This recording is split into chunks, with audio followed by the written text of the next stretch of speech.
Namaste and welcome to another episode of India Foundation's Facebook interview series.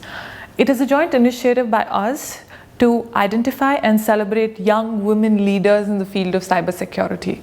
We have with us today Mishra Sen Gupta, one of India's brightest thought leaders in the field of cybersecurity and technology risk consulting. She has more than 2 decades of experience in this field and is currently a partner at KPMG. Thank you for joining us today, Ms. Shreyasi. So now, I would really like to start our conversation with what's going on right now, what every one of us is facing, an unprecedented pandemic. So what has your journey been like? Have you had changes with the kind of nature of work you deal with and the challenges you face? Sure. So let me take a step back. Now, if you had to imagine the world pre-COVID and say post-COVID.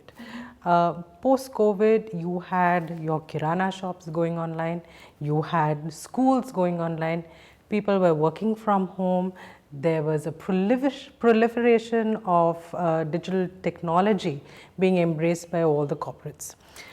So while cyber incidents always had a place before and post-COVID, the number of incidents because of the way, yes, digitalization of different areas that one could never conceivably think of, it just exponentially grew.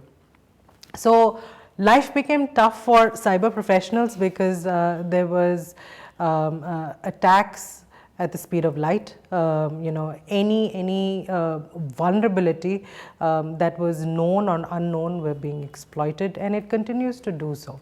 So work per se has really increased. There is of course a shortage of talent as far as cybersecurity is concerned. The kind of attacks that are happening are far more sophisticated, and if I could in fact call it like an industrialization of the cyber incidents, because it's no more, what you imagine someone sitting in a dark room in a dungeon trying to, hack into. So true, that was the image for everyone. Now they have sophisticated systems. It's an industry by itself. They rely on business intelligence and big data to even service certain industrial espionage or sabotage. It's just an industry that that thrives on people trying to break the security of an organization or a personnel. So going back a little bit, it has been a very unconventional journey for you from being an accounting professional to now a thought leader in the field of cybersecurity. Can you share with us a little bit on how this journey has been and what are some of the watershed moments for you in this journey? Right. You're right. But, in those days, while one had a fascination for technology, you didn't have courses on cybersecurity. At most it was computers, you go for computer class.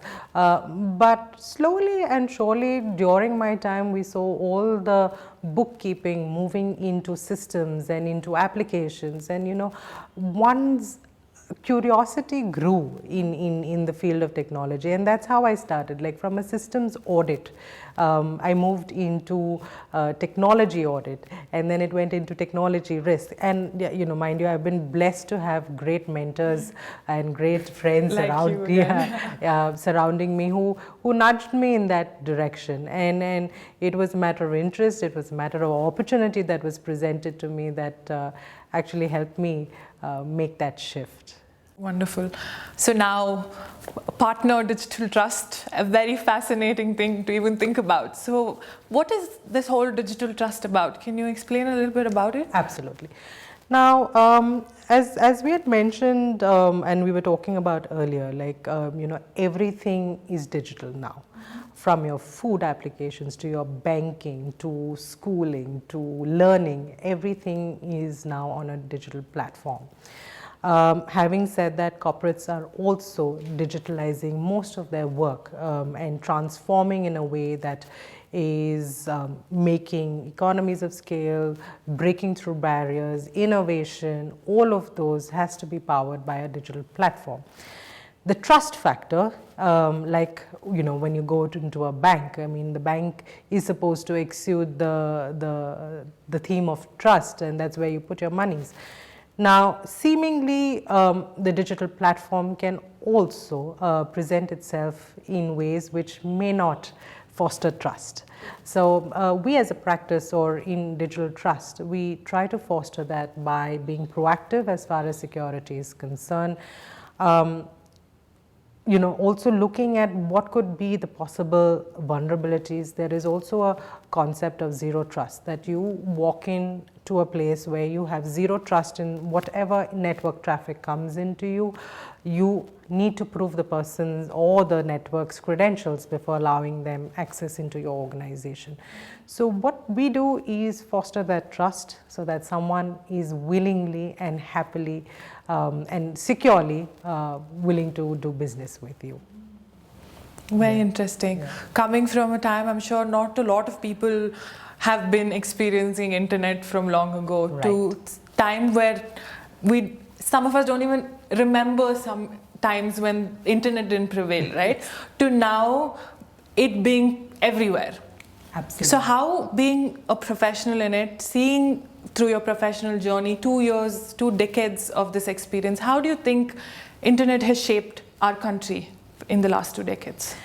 Right. I don't know if you were privilege of using modems for connecting. Like you had this annoying pinging noise when you had to connect incessantly into the network, and the internet would drop, and it was very connected to the laptop. Yeah. It was, and you had only 2 internet service providers at most, and it was in the mercy of those internet service providers that one tried to get going with whatever happened.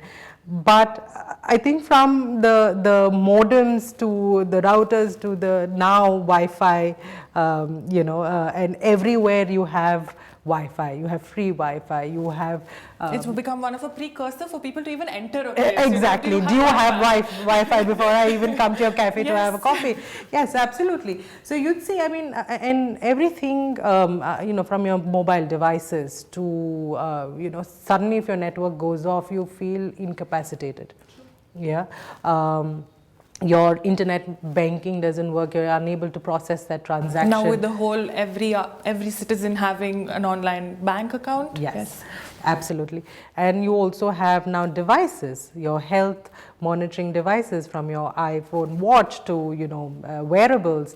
You have devices to even monitor electricity flow, the petroleum flow, every aspect which was previously manually driven or monitored or checked is now getting into some sort of a digital platform. So the proliferation has been huge, and I think the current generation and the previous generation cannot do without it. True, very true.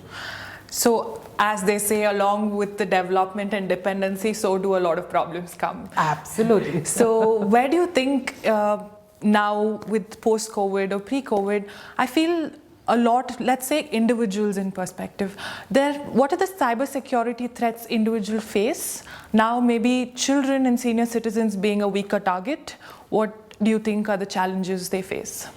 Absolutely. Unfortunately, cyber security as a subject in primary, pre-primary or the high school is not, hasn't come of age. There are certain interventions which are done, which ideally should be a lot more widespread. Number one, cyberbullying. That's a huge problem in terms of children being the recipient of cyberbullying. You have your online games that they're engaged with. There's a lot of malicious people on the other side trying to get information which seemingly looks innocuous, but children being an easy target and far more trusting fall into the trap of a potential attacker, right? And now with everybody having access to online internet and phones and gadgets, with the whole digitalization of even education per se. Yeah. So kids are always been, in terms of even their passwords or anything being compromised on their device, can get a lot of information about the child, his whereabouts or her whereabouts, and it can lead to a lot of physical attacks to the child, because of the information which is available, and that's worrying. True. And you would hear about these games which also prove to be quite fatal, to name a few, where it's a nice Squid Games. it's a cool thing to have a series of suicide pacts, and that's scary, and so that's one area which concerns me a lot. Similarly with senior citizens. Now they are in the middle of the digital age, right? They may not be as technologically savvy as most of us, but they find that the convenience of having digital banking, or someone to go get your medicine, someone you just with a click of a button you can get groceries at home, is also seemingly a very easy target for the elderly. Certain phishing attacks, which is mails, emails coming in posing as from an authentic source. It can be talking about your insurance, or why don't you renew your Health insurance, yes, or any of that which resonates with them. They may just go and click the link, and see, these attackers are also watching you, so they have collected about you, so they can make it seem very personalized, right? And say that Mr. So and so, we've seen that you haven't been whatever renewed your health insurance, why don't you look at this, this is a better package, or whatever it is. I remember one of my elderly uncles received a WhatsApp message from a far relative saying, I'm in financial trouble, and please could you help me, and you can make the transfer through this link. And he clicked on that link, and it was a scam, and clean of the bank yes, account. absolutely. I mean, and that message proliferated and went to various other people, and it just multiplied. So they are the other potential targets, the weakest link, if one may say. And it is very scary. So what do you think are some of the precautions that can be taken to avoid such exposure to threats? So there's a lot of hygiene checks one needs to do. One, your password, right? I mean, your password cannot be your son's name or your daughter's name, or someone's name in the family with certain characters. It has to be something, while it is tough to remember, it has to be constructed in a way which has alphanumeric plus symbols. God knows if they bring in Greek heliographics also into all of this, but it has to be something which is difficult to crack. It has to be changed at regular intervals. You cannot have repetitive passwords for different applications that you use. You have to be vigilant about what kind of emails you are getting. It may seem like it's come from a person known to you, but with the name, your full name and everything these days. Absolutely. But make sure you see the email address, and it's not so difficult. If you find that this mail is a little awkward, pick up the phone, call that person, ask them, verify, this is the mail that you've sent to me. It's not very difficult, especially when it seems like it's come from a relative, or so on and so forth. That is one aspect. In terms of downloading applications, I mean, that's the biggest hotbed for downloading malicious codes and all of that. Be sure where you download it from. Have an antivirus, anti-malware checks on your devices. Be careful. Be proactive about having all of these technologies to prevent any of these attacks from happening. Yeah. So Shreyasi ji, I also want to talk to you a little bit about the challenges women face online, like sexual harassment, cyber stalking, online harassment. So what do you think are the precautions to be taken to ensure a safe and fulfilling experience online? Right. See, women, like children as well as senior citizens, are again an easy target. And I would say that it's true of most individual men, women, whoever it is, right? What women need to be particularly wary of is if this threat or if someone is trying to orchestrate any kind of sexual favors or threats on, be aware, know that you can rely on someone, complain. There is a very robust complaint system within organizations, outside. Even we have the police have a robust cyber cell. Complain. They're not alone in this whole thing. What happens to most women is that they suppress. They second guess themselves, thinking they may have given the wrong impression. Yes, and that's what happens. And over time, it just gets deeper and it becomes more difficult to solve. So, don't second guess yourself. If there is a problem, report it. That is one thing. And true of all other security principles in terms of your password, be vigilant of who's mailing you, who's trying to contact you. You have many apps to verify the caller now. Make sure you understand the authenticity of all those before you respond to it. True, very true. So now to maybe shift a little bit from individual threats to corporates. So we recently had a small discussion about the Colonial Gas Leak. So can you share a little more about what exactly happened and any more such threats that you think have a very unique way of dealing with it? Sure.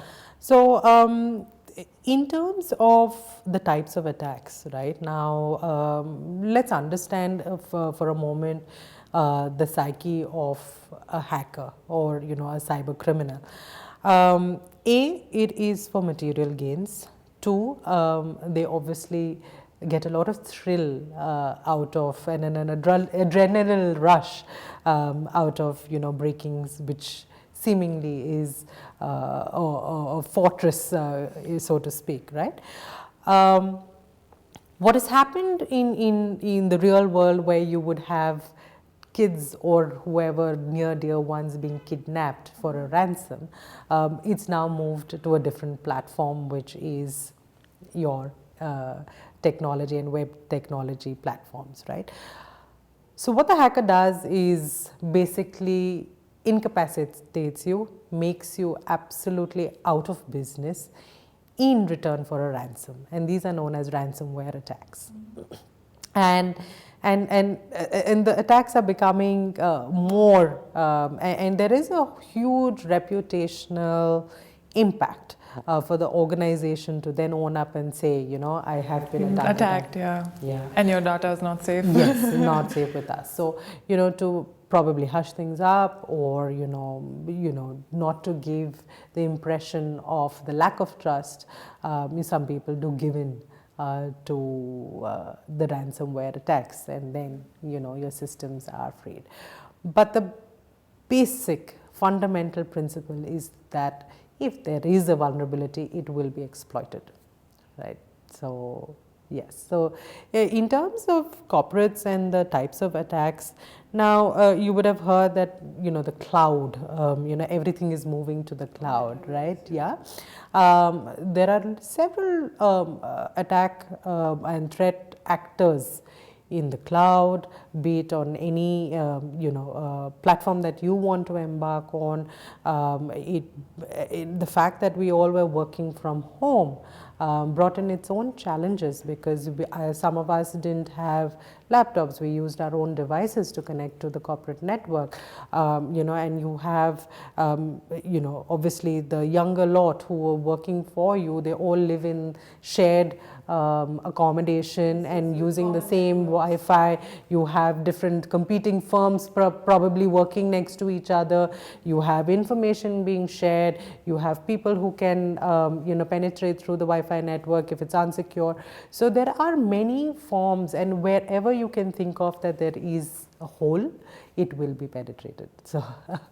So what do you think are some of the precautions that the companies or the corporates need to take to ensure that they're not vulnerable to such exposure? Sure. Or such exposure? See, cyber was traditionally looked at as a IT issue or a security guys issue, but now it's a real issue. It is a business issue. We have seen number of CEOs, actually step out of office in very short period of time because of a large cyber attack. So it is everyone's collective responsibility. It's no more an IT issue, right?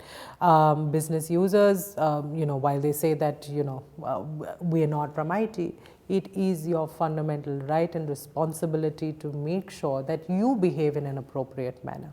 Do not entertain emails which or phishing attacks. Be wary, because even corporates receive their whole share of phishing emails. Even much higher, I would say. Absolutely, because the attacker is non-stop.